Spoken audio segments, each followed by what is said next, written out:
ठाणे महानगरपालिका क्षेत्रामध्ये खऱ्या अर्थाने आता राष्ट्रवादीचा देखील आता प्रचाराला सुरुवात झालेली आहे। आजपासून प्रचाराचा नारळ फोडलेला आहे। आपण सध्या ठाण्यातील राबोडी प्रभाग क्रमांक 10 या ठिकाणी आहेत। नजीब मुल्ला हे उमेदवारी अर्ज भरणार, त्यासोबत सुहास देसाई असेल, त्यासोबत महिला आरक्षण लागले ते देखील असणार आहे। त्यामुळे मोठी जयत तयारी आणि शक्तीप्रदर्शन आपल्या राबोडीमध्ये दिसतं। मात्र सध्या आपल्यासोबत जोडलेले राष्ट्रवादीचे मुख्य प्रवक्ते आनंद फडणवीस सर, काय सांगाल? मोठी जयत तयारी, प्रचाराचा नारळ आज फुटला गेलेला राबोडीमधनं सुरुवात झालेली आहे। मागे देखील नजीब मुलाला विधानसभेमध्ये अपयश आलं होतं, मात्र यंदा आता राष्ट्रवादीचे हात बळकट करण्याची कशा प्रकारची ताकद असणार आहे?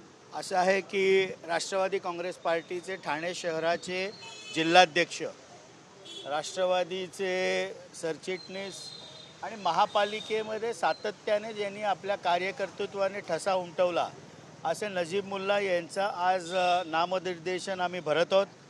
पॅनल प्रभाग क्रमांक 10मधनं जिथे राष्ट्रवादीचे 4 नगरसेवक निवडून आले त्या नगरसेवकांचा आम्ही आज नामनिर्देशन भरत आहोत। आणि आज एक मोठा जनसमुदाय हा नजीब मुल्ला, सुहास देसाई असतील, वैदा असेल, अंकिता शिंदे असतील, या सगळ्यांच्या मागे एक राबोडीमध्ये त्यांनी सातत्याने लोकांची केलेली सेवा, यामुळे मोठा जनसमुदाय त्या रॅलीमध्ये आहे आणि आज आम्ही त्यांचा फॉर्म भरत आहोत। पाहिलं तर महायुतीमध्ये महायुती धर्म पाळला जात नाही। भाजप आणि शिवसेनेमध्ये चर्चा सुरू आहे, मात्र युतीमध्ये असू शकते की तुम्ही स्वबळाचा नारा देतात। पुण्यामध्ये देखील कुठेतरी अंकुश ठाकरेंचं म्हणणं आहे की सुप्रियांनी सांगितलं महाविकास आघाडीसोबत जावं, कारण येणाऱ्या काळात मुंबई असेल, ठाणे असेल, यामध्ये फटका बसू। असं आहे, ठाण्यामध्ये ज्या वेळेला युतीच्या बैठका झाल्या त्या केवळ शिवसेना आणि भारतीय जनता पार्टी यांना बोलवण्यात आलं। राष्ट्रवादी काँग्रेस पक्षाचे आमचे जिल्हाध्यक्ष नजीब मुल्ला यांना कुठल्याही बैठकीचं निमंत्रण आलं नाही। त्यामुळे पहिल्या दिवसापासून आम्हाला स्वबळावर लढावं लागू शकतं याची कल्पना आल्यामुळे आम्ही 131 प्रभागांमध्ये लढण्याची तयारीला आम्ही सुरुवात केली। आज प्रभाग क्रमांक 10 जो उद्या महायुती झाली तरी हक्काचा आमचा प्रभाग आहे, कारण 4 नगरसेवक राष्ट्रवादीचे आहेत। आज प्रभाग क्रमांक 10मधनं आम्ही उमेदवारी अर्ज भरत आहोत। आज शनिवार आहे, रविवार आहे, सोमवारपासून आम्ही सगळ्या प्रभागांमध्ये शेवटी अर्ज भरावे लागतील। मंगळवार 30 तारीख दुपारी 3 वाजेपर्यंतच वेळ आहे, कारण त्या दोघांमध्ये शिवसेना असेल, भारतीय जनता पार्टी असेल, चर्चेचं गुऱ्हाळ किती दिवस त्यांचं चालू राहील माहीत नाही। मात्र पाहिलं तर पिंपरी चिंचवडमध्ये कुठेतरी युती होणार आहे, दोन्ही राष्ट्रवादी एकत्र असं सूत्रांची माहिती आहे। पुण्यामध्ये युती फिसकटले, काही दिवस बोलणं सुरू होते, मात्र मागे देखील जितेंद्र आव्हाड हे शत्रू नाही असं नजीब मुल्ला म्हणाले होते। त्यामुळे युतीचा प्रस्ताव नेमका ठेवला गेला होता, कारण ठेवला जाणार का यापुढे, आणि काही ठिकाणी युती दोन्ही राष्ट्रवादी एकत्र येण्यासाठी लांब होते। असं आहे की प्रत्येक महानगरपालिकेमध्ये वेगवेगळी परिस्थिती आहे। पुणा असेल, पिंपरी चिंचवड असेल, तेथील स्थानिक जिल्हाध्यक्षांनी स्थानिक पातळीवर राष्ट्रवादी काँग्रेस पार्टी शरदचंद्र पवार गटाबरोबर चर्चा केली असतील, त्याबाबतचा अंतिम निर्णय आमचे राष्ट्रीय अध्यक्ष व राज्याचे उपमुख्यमंत्री माननीय अजितदादा पवारसाहेब घेतील।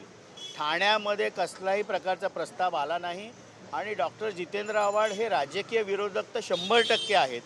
त्यामुळे त्यांच्याबरोबर जाण्याचा प्रश्न, त्यांनी चुकून प्रस्ताव दिला तर आम्ही माननीय प्रांताध्यक्ष खासदार सुनील तटकरे असतील, माननीय आमचे राष्ट्रीय अध्यक्ष अजितदादा पवार असतील, यांच्याशी चर्चा करू। पण डॉक्टर जितेंद्र आव्हाडांनी जी माननीय अजितदादा पवारसाहेबांबद्दल विरोधामध्ये भूमिका सातत्याने 2 वर्षांनी घेतली, त्यामुळे शेवटी ते वैयक्तिक दुश्मन नसले तरी राजकीय विरोधक हे डॉक्टर जितेंद्र आव्हाड नक्कीच आहेत। जड करण्यासाठी कळवा मुंब्र्यामध्ये कशा प्रकारची लढत असणार आहे, किती सीट शेअरिंग तुम्ही केली जाणार आहे? पाहिलं तर ठाणे असेल, कळवा मुंब्र्यामध्ये नाही, असं आहे की कळव्या मुंब्र्यामध्ये तर आम्ही सगळेच, कळव्यातले 4 पॅनल आणि मुंब्र्यामधले 6 पॅनल हे आम्ही लढणारच आहोत। त्यामुळे त्यांच्याशी सीट शेअरिंग किंवा त्यांच्याशी चर्चेचा काही प्रश्नच येत नाही। आता किती सीटा निघू शकतात अंदाजे काय वरतं? आज आता फॉर्म भरायला सुरुवात झाली आहे। 30 तारखेपर्यंत फॉर्म उमेदवारी अर्ज भरायचे आहेत। 31ला स्क्रुटिनी आहे, 1-2ला विड्रॉल ठेवली आहे, 3ला चिन्ह वाटप आहे। हे सगळं होऊन दे, विड्रॉल डेट नंतर प्रत्येक प्रभागामध्ये कोण कशी लढत होते हे स्पष्ट होईल, कारण प्रभाग निहायमध्ये अबकडं असतं। आम्ही पूर्ण ताकदीनिशी ठाणे शहरामध्येच महापालिकेमध्ये राष्ट्रवादी काँग्रेस पार्टी या महानगरपालिकेच्या निवडणुका आम्ही लढणार आहोत। पाहिलं ठाण्यामध्ये भाजपने प्रचाराला सुरुवात केली आहे। बॅनरच्या माध्यमातून नमो भारत, नमो ठाणे असा करायचा बॅनर पंतप्रधान नरेंद्र मोदी यांचा लावण्यात आला आहे। कुठेतरी शिंदेना देण्यासाठी हा बॅनर लावण्यात आलेला आहे। पाहायला गेले की ते त्यांची देखील चर्चा सुरू आहे, मात्र चर्चेमध्ये कुठल्याही सीट शेअरिंग झालेलं नाही। कारण येणाऱ्या काळात जास्त जागा शिवसेनेच्या आहेत आणि भाजपच्या कमी आहेत। येणाऱ्या शिंदे शिवसेना जी आहे ते भाजपसोबत जाणं योग्य आहे का? असं आहे की शिवसेना आणि भारतीय जनता पार्टीनी किती जागा एकमेकांना सोडाव्यात, युती म्हणून लढावी, कशा पद्धतीने लढावी हा सर्वस्वी अधिकार त्या दोन्ही पक्षांचा आहे. आम्हाला काय त्याबद्दल बोलायचं नाही आणि त्यांच्या भांडणाचा भागी व्हायचा नाही. आम्ही राष्ट्रवादी काँग्रेस पार्टीने आज जो ठाण्यामधला प्रभाग क्रमांक 10 हा आमचा हक्काचा प्रभाग आहे. इथनं आज आम्ही उमेदवारी अर्ज भरायला सुरुवात केलेली आहे. महापालिका निवडणुकीचं ब्युग्युल राष्ट्रवादी काँग्रेस पार्टीने प्रभाग क्रमांक 10मधनं नजीब मुल्ला यांच्या नेतृत्वाखाली आम्ही ब्युगल वाजवलेले. वृत्तपत्राला दिलेल्या मुलाखतीमध्ये तुम्ही थेट सांगितलं आहे की शिंदेची शिवसेना शिंदे जे भाजप जाणं म्हणजे पर्याय आहे आणि विकासाचं मॉडेल ठाण्यासंदर्भात देखील तुम्ही चर्चा केली. असं आहे की ह्या देशामध्ये पंतप्रधान नरेंद्र मोदींना मानणारा एक वर्ग आहे आणि महाराष्ट्रामध्ये महाराष्ट्राचे लाडके मुख्यमंत्री देवेंद्र फडणवीस साहेबांना मानून मतदान करणारा एक शहरी भागातला खूप मोठा मतदार आहे.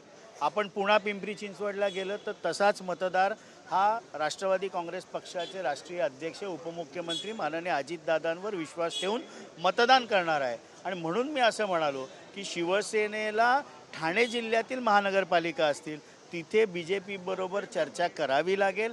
ती त्यांची अपरिहार्यता आहे. कारण माननीय मुख्यमंत्री देवेंद्र फडणवीस साहेबांना मानणारा एक मोठा वर्ग या महानगरपालिकेच्या क्षेत्रांमध्ये आहे. पाहिल्यानंतर काय वाटतं येणाऱ्या काळात आता रस्सी खेच देखील पाहायला मिळणार आहे. निवडणुकीमध्ये महापौर कोण त्यासाठी सर्व दावेदार करतात. असं आहे की निवडणुकांचं बिगुल जस्ट वाढलं आहे. एवढा विश्वास नक्की देतो की ठाण्याचा महापौर बनवायला राष्ट्रवादी काँग्रेस पक्षाची मदत, नजीब मुल्लांची मदत ही घ्यावीच लागेल. विकास झाला आहे का ठाण्याचा खऱ्या अर्थाने? मेट्रो असेल, इतर असतील गोष्टी. मी एवढे प्रकल्प ठाणेकरांवर लादले गेलेत की या विकास प्रकल्पांच्या ओझ्याखालती ठाणेकर पिचला जातोय. ठाण्यामध्ये वाढलेलं प्रदूषण, ठाण्यामध्ये वाढलेली ट्रॅफिकची समस्या ही सर्व म्हणजे विकास कामं झाली पाहिजेत, इन्फ्रास्ट्रक्चर झालं पाहिजे, पण ते कशा पद्धतीने व्हावं याबद्दलची राष्ट्रवादी काँग्रेस पक्षाची जरी आम्ही राज्यात महायुतीत असलो तरी आमची एक वेगळी भूमिका आहे. जे होते आनंद परस्पे त्यांनी सांगितलं आमची वेगळी भूमिका आहे. मात्र येणाऱ्या काळात आता कशा प्रकारची राष्ट्रवादीमध्येच आता राष्ट्रवादी कशाप्रकारे लढत असणार हे देखील पाहणं गरजेचं राहणार. त्यामुळे अथर्वसह गणेश सुरा, TV9 मराठी, ठाणे.